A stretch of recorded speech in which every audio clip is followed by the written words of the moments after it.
Es que hoy nosotros vamos a ver algo que no se hace por aí. Você lembra do fone da Beats? Cadê esse fone que sumiu, né? Aquele fone feio do caralho que dobrava tudo estranho. Eu tô aqui com um vídeo do Mind the Headphone, que é Beats by Dr. Dre. Dominou o mundo. 3 pontinhos e sumiu. O que aconteceu? Vamos ver esse vídeo aí que eu achei interessante e bora lá. Eu tenho certeza absoluta de que uns 10 anos atrás, você toda hora via alguém com um fone da Beats no pescoço. Se não na Pô, rua, isso dá uma raiva, hein, cara. cidade, Eu tinha uma raiva dessa merda. Porque, tipo assim, eu não gostava do fone da Beats. Ele tinha uma curva de sorriso muito grande, tá ligado? O grave dele e o brilho no agudo era muito alto. Então eu odiava aquilo lá. E eu odeio até hoje, enfim. E não era à toa. Em 2012, a Beats controlava mais de 60% do mercado de fones de ouvido premium. Loucura, cara. 60% concentrados em uma única marca. Mas hoje, quase ninguém fala nela. Fala muito mais sobre JBL, né? Essa história de como uma marca transformou completamente o mundo para desaparecer. O que aconteceu?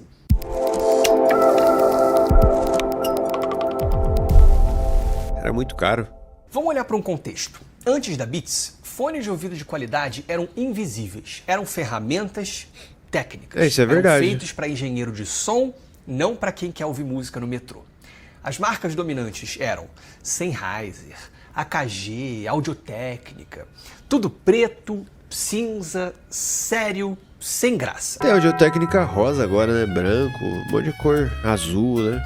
E se você... Esse aqui é o classicão do 40X. Mas tem uns mais da hora, né? Eu sou todo tinhoso com fone, cara, porque eu gosto de fone. Eu tive uns 5 fones bons, assim. Esse aqui é o que eu mantenho aqui pro trabalho, que é o que eu gosto mais. Os benefícios. Se não fosse profissional, fone de ouvido era o que vinha de graça no Discman, no Bem iPod ou no celular. Era só um acessório quase descartável. Total. Algo que você usava simplesmente para cumprir um papel. E esse papel era ouvir coisas fora de casa.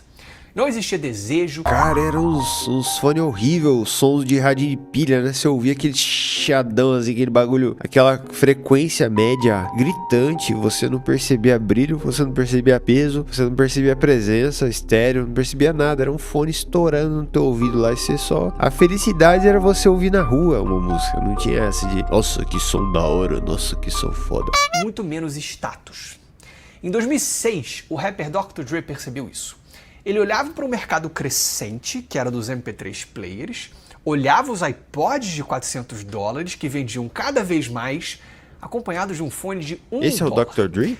Para alguém que mal ou bem era um profissional que passava dias no estúdio rapidando som, negonão, aquilo né? ali era ofensivo, né? Pô, todo o trabalho de gravação, mixagem, masterização, no final das contas não adiantava de nada se as pessoas estavam ouvindo música Uma num bosta fone de porcaria. fone. Mas Faz ele olhou sentido. para isso como uma oportunidade. Foi aí que ele se juntou com o Jimmy Iovine, um produtor e amigo, e decidiu criar um fone para ocupar esse espaço. Um fone de maior qualidade, mas que não fosse técnico, não fosse um Sennheiser, mas aí é roubo, AKG, né? um Os caras Dynamic, melhoravam mas que fosse muito um o fone, entre emocional, um fone para causar impacto, Sim. um Beats. Eles fecharam uma parceria com a Monster Cable, afinal, eles não eram uma marca que desenvolvia fones de ouvido, tá foda e ajustar a esse Monster microfone desenvolveu uma hoje. primeira linha de produtos que foram criados Aqui para é a melhor seduzir posição. no primeiro contato. Como? Primeiro, trazendo um design diferente de tudo o que existia até então. Ao invés daquela cara técnica, né, criado só por engenheiros preocupados em executar uma tarefa da maneira mais Mas o fone eficiente da Beats possível, era feio, eu não gostava não. eles trouxeram linhas mais fluidas, mais modernas, cores chamativas, embalagens sedutoras. Olha que bagulho A feio. ideia era transformar algo que era puramente funcional e técnico em um item de desejo que as pessoas pudessem usar para expressar o seu estilo. Assim como a gente faz com um tênis, um par de óculos, uma mochila, Bom, eu acho feio, pelo menos, sempre relógio, coisas do tipo. E segundo, entregando uma assinatura sonora com grave, muito grave. Tecnicamente, os fones eram muito ruins, tá? Esses primeiros fones da Beats eram horrorosos. Para qualquer pessoa que tivesse algum envolvimento com áudio de forma mais profunda, isso era claro. Não, em termos até de fidelidade hoje, sonora, se você os fones levar eram assim, eram horríveis. absolutamente terríveis. Som estranho, profundamente desequilibrado, detalhamento inexistente. A proposta parecia ser basicamente entregar graves fortes e ponto final. Para os entusiastas, para quem tinha realmente envolvimento com música, isso era terrível. Mas a ideia da Beats não era conquistar os entusiastas, era impressionar quem só tinha como referência os fones que vinham nos iPods e Discmans da época. E o que esses fones tinham em comum? Todos eram earbuds que não tinham absolutamente nada de graves. Isso é verdade. Então o que a Beats fez? Exagerou nesses graves.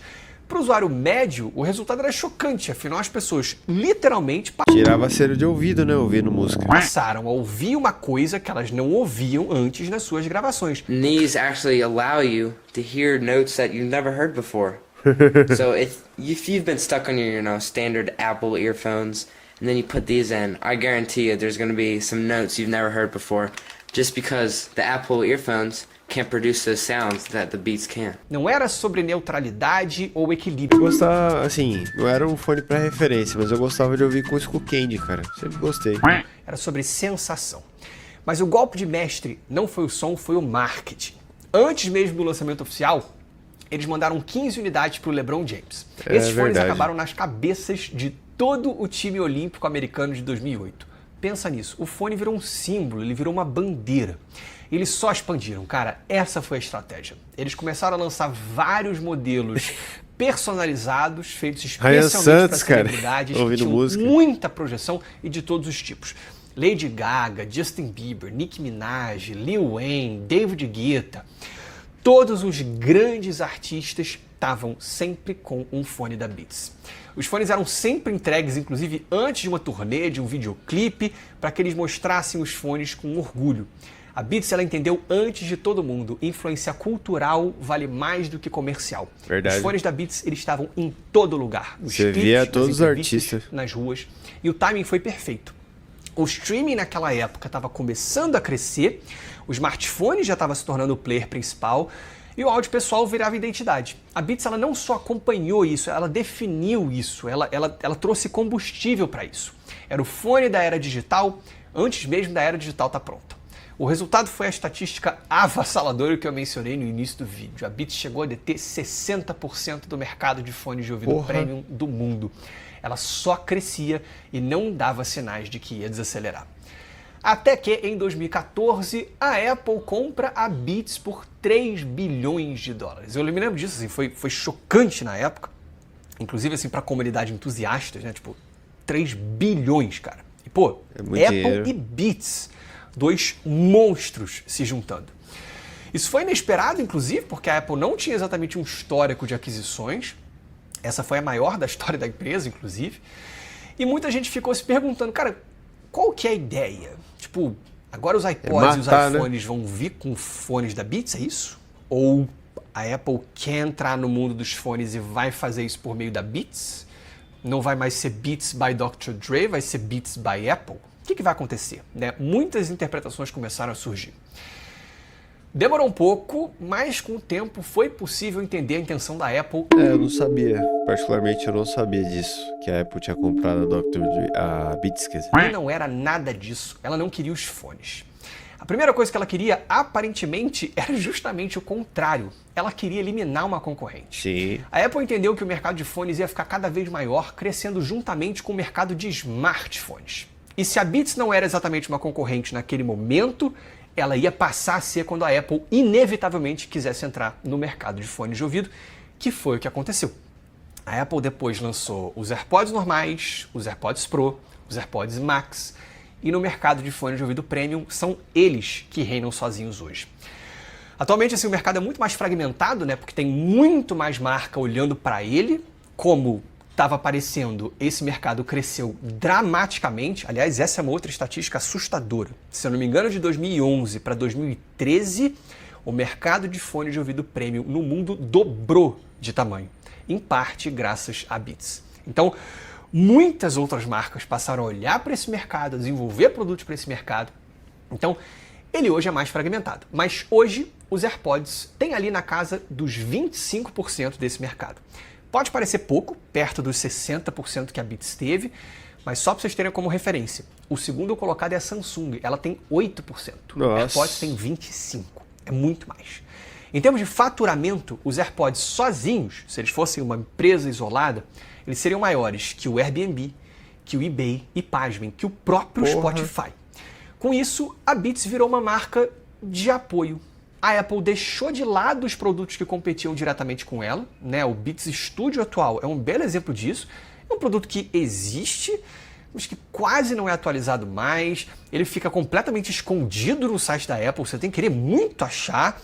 E a julgar por praticamente todos os reviews, ele é totalmente obsoleto comparado a concorrentes da Sony, da Bose e, por que não, da própria Apple. Hoje a Beats sobrevive com modelos esportivos e fashion principalmente, porque a Apple não tem substitutos diretos para esses, pelo menos ainda, talvez seja só uma questão de tempo. Ela tem isso e algumas coisas meio bizarras de vez em quando, tipo cabo de carregamento e capinha de celular. Hoje a Beats é isso. Mas a segunda e principal coisa que a Apple queria comprando a Beats, na verdade, era o serviço de streaming que a marca tinha desenvolvido, o Beats Music. O próprio Apple Music é, na prática, o Beats Music rebatizado. O serviço da Beats ele foi o primeiro com uma curadoria feita por artistas, DJs, radialistas.